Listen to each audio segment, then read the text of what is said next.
2021년 4월 14일 새벽 예배를 하나님께 드리도록 하겠습니다. 사랑과 은혜가 충만하신 하나님 아버지 감사를 드립니다. 주님께서 우리에게 허락하여 주시는 귀한 은혜를 따라 오늘도 주님 앞에 나아왔습니다. 말씀을 통하여 하나님의 뜻이 무엇인지 발견하게 하시고 그 뜻을 순종할 수 있는 마음 우리에게 허락하여 주셔서 하나님의 나라를 우리의 생활 속에서 우리의 삶 속에서 이룰 수 있도록 도와주시옵소서.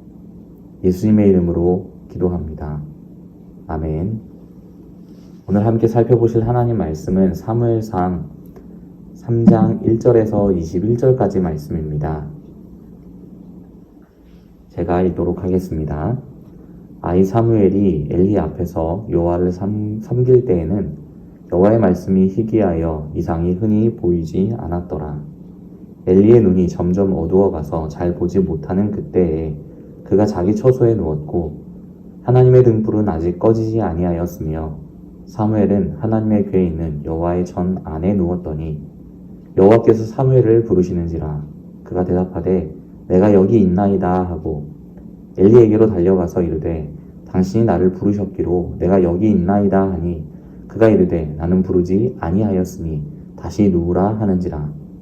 그가 가서 누웠더니 여호와께서 다시 사무엘을 부르시는지라. 사무엘이 일어나 엘리에게로 가서 이르되 당신이 나를 부르셨기로 내가 여기 있나이다 하니 그가 대답하되 내 아들아 내가 부르지 아니하였으니 다시 누우라 하니라.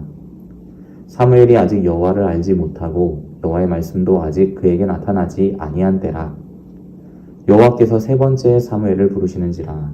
그가 일어나 엘리에게로 가서 이르되 당신이 나를 부르셨기로 내가 여기 있나이다 하니 엘리가 여호와께서 이 아이를 부르신 줄을 깨닫고 엘리가 사무엘에게 이르되 가서 누웠다가 그가 너를 부르시거든 내가 말하기를 여호와여 말씀하옵소서 주의 종이 듣겠나이다 하라 하니 이에 사무엘이 가서 자기 처소에 누우니라.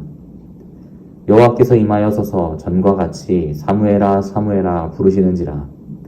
사무엘이 이르되 말씀하옵소서 주의 종이 듣겠나이다 하니 여호와께서 사무엘에게 이르시되 보라 내가 이스라엘 중에 한 일을 행하리니 그것을 듣는 자마다 두 귀가 울리리라. 내가 엘리의 집에 대하여 말한 것을 처음부터 끝까지 그날에 그에게 다 이루리라.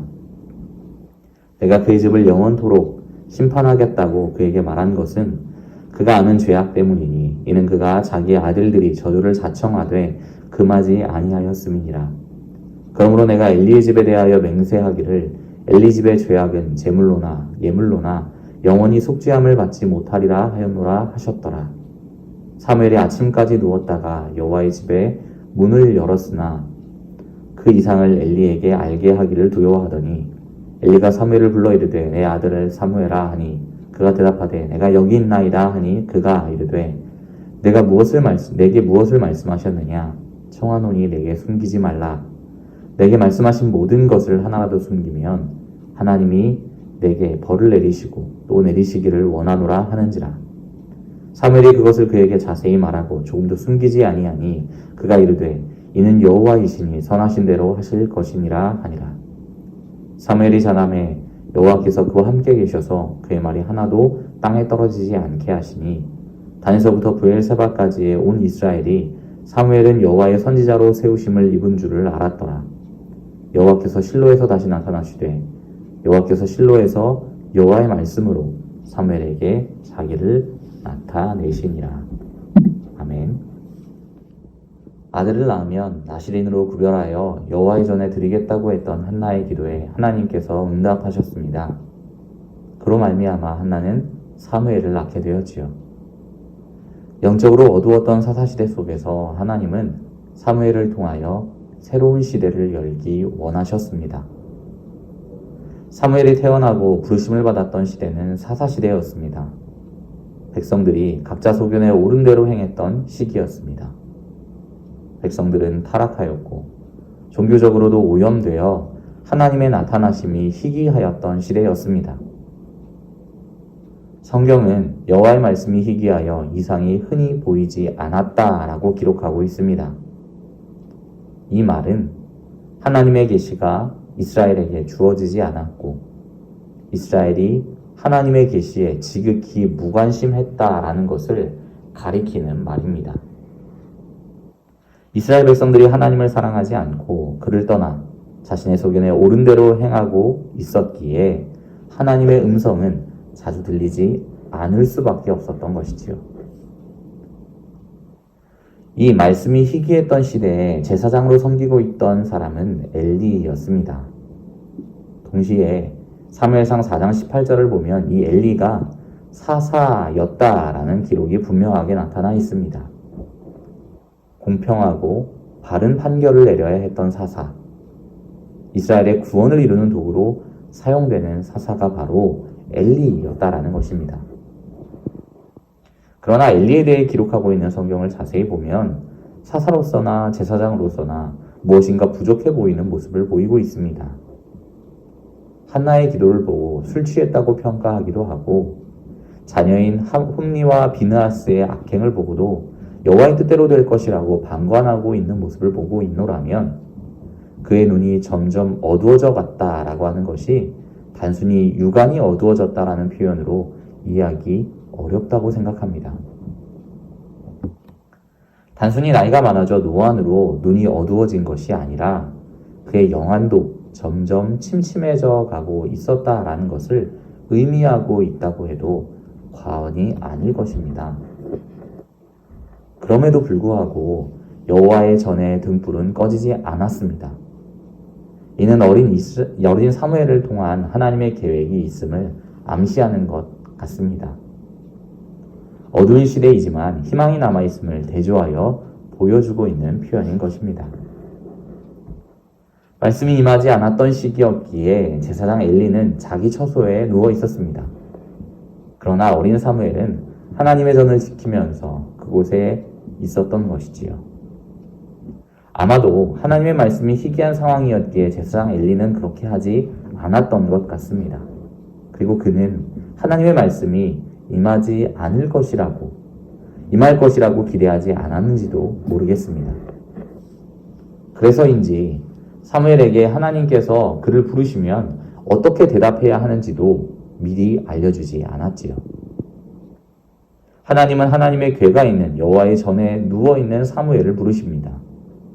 사무엘상 4절을 보면 여호와께서 사무엘을 부르셨을 때 사무엘은 하나님께서 부르시는지 알지 못했습니다. 사무엘은 하나님께서 부르실 때마다 엘리가 부른 것으로 착각하고 엘리를 찾아갑니다.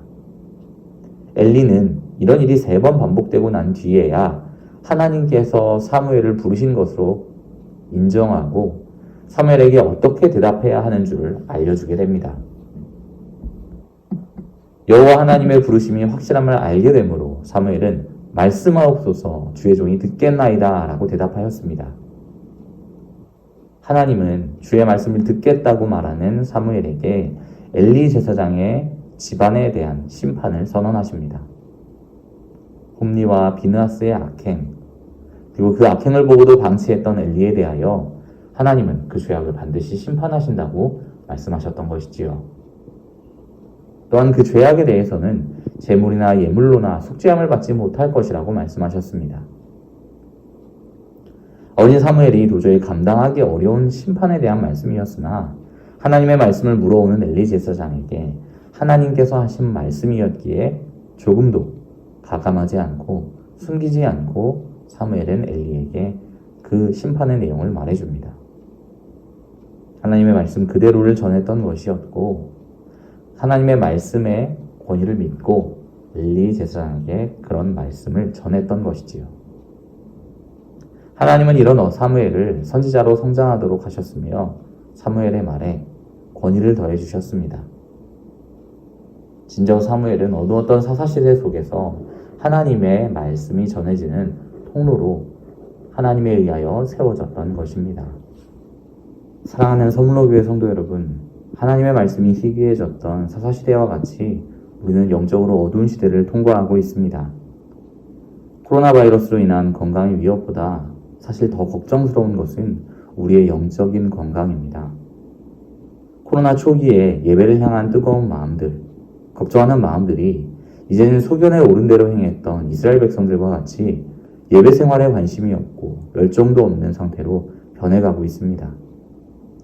어쩌면 엘리 제사장이 성전에서 여호와의 말씀이 들리지 않을 것이라고 생각하고 그 자리를 지키지 않았던 것과 같이 우리 또한 어느 순간 예배와 신앙을 타협하는 순간이 올지도 모른다는 불안감이 우리에게 다가오고 있습니다. 늘 하나님께서 새로운 시대를 여실 때 그가 은총과 은혜를 내려주셨던 사람이 있었음을 기억했으면 좋겠습니다. 여호와의 전을 지키며 묵묵하게 자신의 일을 수행했던 사무엘을 하나님께서 들어 사용하셨으며 그에게 선지자의 직분을 허락하셨습니다. 이처럼 하나님께서 포스트 코로나 시대에 필요한 사역을 위하여 일할 사람을 찾고 있습니다. 엘리와 같이 이루어지지 않을 일로 치부해버리고 포기하는 것이 아니라 하나님께서 세우시면 가능하다는 믿음을 가지고 사무엘처럼 온전히 쓰임받는 은혜가 저와 여러분들에게 있기를 간절히 축원합니다. 아멘. 우리 이 시간 함께 기도하도록 하겠습니다. 사랑과 은혜가 충만하신 하나님 아버지, 진실로 감사를 드립니다. 오늘 사무엘이 세워지는 모습을 통하여 영적으로 어두운 시대에 하나님께서 사용하길 원하시는 한 사람이 있음을 우리가 살펴보았습니다. 정말로 하나님 아버지, 이렇게 새로운 시대, 포스트 코로나 시대가 임한 이 상황에서 우리가 어떻게 주님의 일들을 묵묵하게 하나님 아버지의 나라가 어떻게 확장될 수 있을지를 고민하면서 주님 앞으로 나아갈 수 있는 우리 모든 성도들이 되게 하여 주시옵소서. 특별히 아버지 교회 설립 70주년을 맞이하여서 준비하고 있는 모든 행사들 가운데 하나님의 은혜와 자비가 충만하게 임할 수 있도록 도와주시옵고, 또한 주님께서 주시는 은혜로 아버지 일들이 잘 감당될 수 있도록 도와주시며, 지도하시는 담임 목사님과 따라가는 모든 재직들에게 성령의 충만함을 입혀주셔서 하나님 이 70주년 행사 모두가 잘 끝날 수 있도록 주님께서 은혜를 덧입혀 주시옵소서. 하나님 아버지, 교회 안에 많은 환우들이 있습니다. 주님께서 돌아봐 주시고 치료하여 주셔서 하나님 아버지를 더욱 간절하게 열망할 수 있는 우리 모든 환우들이 될 수 있도록 도와주옵소서. 모든 말씀 예수님의 이름으로 기도합니다. 아멘.